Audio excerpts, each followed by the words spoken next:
This is the Rim Fire tonight. I want to get you caught up on the very latest here. It has now reached 184,000 acres in the western Sierra Nevada, including the backcountry portion of Yosemite National Park. It has destroyed some 31 homes in the Yosemite area, another 80 outbuildings. Containment stands at 20%. That is up from 5% yesterday. The Rim Fire is burning northeast of Groveland in Tuolumne County. 4,500 structures are technically still in danger.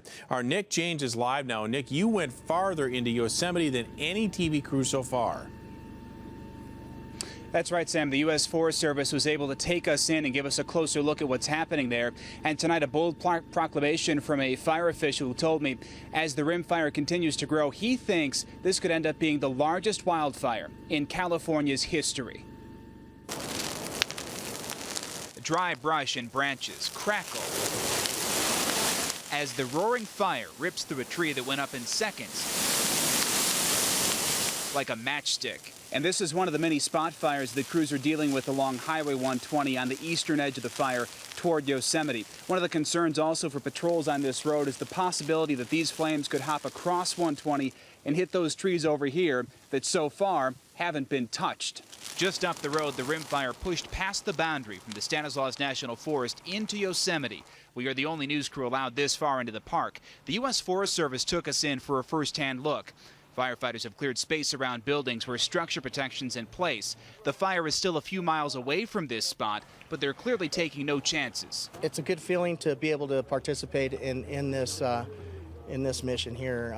It's Yosemite National Park. It's a treasure. And this is the Highway 120 entrance to Yosemite on the national park's west side. Of course, that entrance is closed, and it's turned into a staging ground for firefighters here. As of Tuesday morning, the wildfire charged 64 square miles inside the park. Though the main tourist attractions remain unaffected, the fire's path is highly unpredictable. Trying to get a fence around this fire and bring it to full control. A fire that already ranks among the largest in state history, and firefighters say it probably isn't done growing just yet.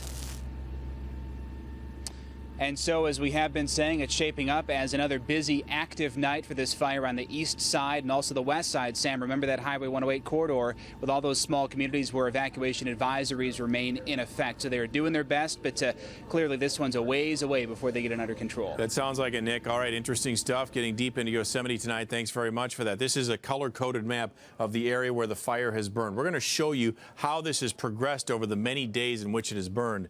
This very first total that came out was right about here. This is the center of where it all started. It was at the first notion 442 acres. So then it began to grow very rapidly, as you can see here by the color-coded areas. Once we get into the yellow areas right here, this is where it expanded. At this point, when it's in this area, it's at 4,342 total acres. Now, when you get into these green areas right here, at this point in time, this is how far it had spread. It was now 105,000 total acres as it's moving its way towards Yosemite.